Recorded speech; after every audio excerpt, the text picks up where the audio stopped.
David Bouvier, vous êtes conseiller agronomique aux Chambres d'agriculture de Bretagne. Vous présentez ici au SPAS une machine capable de semer les couverts végétaux juste avant la moisson. Pourquoi semer les couverts avant la moisson? Oui, bonjour. Donc effectivement, c'est la machine qui se situe derrière moi, donc qui permet de semer les couverts avant la moisson.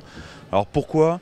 C'est tout bête. En fait, nous on accompagne un groupe. Enfin, l'idée vient d'un groupe d'agriculteurs dans les Côtes-d'Armor qui a constaté qu'ils ont une difficulté au mois de septembre, août-septembre. Une charge de travail très importante. Et bien, en effet, on a la paille à ramasser, enfin les moissons à terminer, la paille à ramasser, les colzas à fertiliser, à semer, et les couverts végétaux souvent viennent juste après. Donc on a une difficulté pour semer les couverts tôt, de manière précoce, et donc on s'est dit si on n'arrive pas à le semer juste après la moisson, à ce moment-là, pourquoi ne pas les semer avant? Alors et comment fait-on? C'est quoi le principe de fonctionnement de cette machine? Alors le principe il est tout simple. Alors les premières années on a commencé un peu à la main et après on s'est dit il faut réussir à semer au moins en passant dans les passages du pulvérisateur.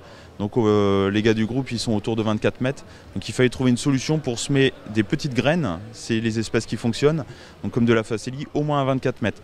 Donc on s'est rapproché des fabricants de semoirs centrifuges qui nous ont certifié que les semoirs centrifuges étaient capables de jeter de la facélie jusqu'à 12 mètres.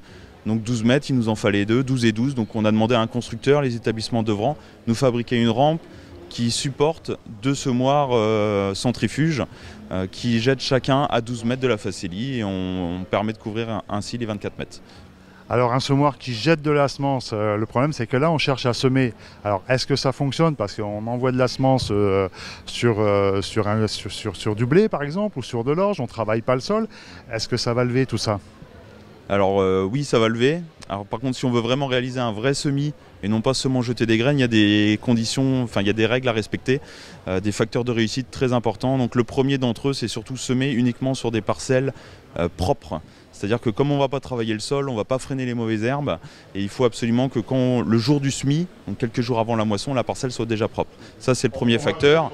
Et après sur orge, l'important c'est de semer juste avant la moisson pour que les graines qui vont germer ne vont pas mourir faute de lumière, quoi. Alors quel conseil vous apportez vous? Parce qu'il y a des règles à respecter. Quel est votre rôle dans tout ça?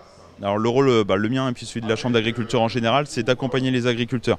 La machine ici a été achetée par un syndicat d'eau, donc en 2017. Elle a été mise à disposition d'une CUMA. Et donc nous, la Chambre, on accompagne les agriculteurs dans le choix des parcelles. Voilà. On visite les parcelles avant le semis et on voit avec eux s'il faut semer ou pas en fonction de la propreté des parcelles. Voilà. Alors vous me parlez d'une CUMA, est-ce que cette solution elle peut profiter au plus grand nombre? Oui, c'est l'idée. Alors voilà, comme il y a des critères des facteurs de réussite très draconiens, finalement il faut que les parcelles soient propres. Donc un agriculteur tout seul n'aura pas suffisamment de surface, donc il faut absolument le faire en collectif.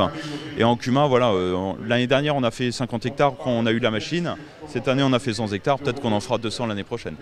2 derniers chiffres pour conclure, ça permet de gagner combien de temps et ça coûte combien à l'hectare? Voilà. En temps, il suffit de calculer, c'est simple, c'est comme de la pulvérisation. Donc là, j'ai un agriculteur du groupe qui a semé cette année 7 hectares en à peu près 20 minutes, une demi-heure. Donc ça nous fait économiser par rapport à un semis classique entre 1 heure, 1 heure et demie par hectare d'économie. Et en charge de méca, comme on n'a pas de travail du sol, pas de consommation fuel, on est sur 40-45 € d'économie. Très bien, David Bouvier, je vous remercie. Merci à vous.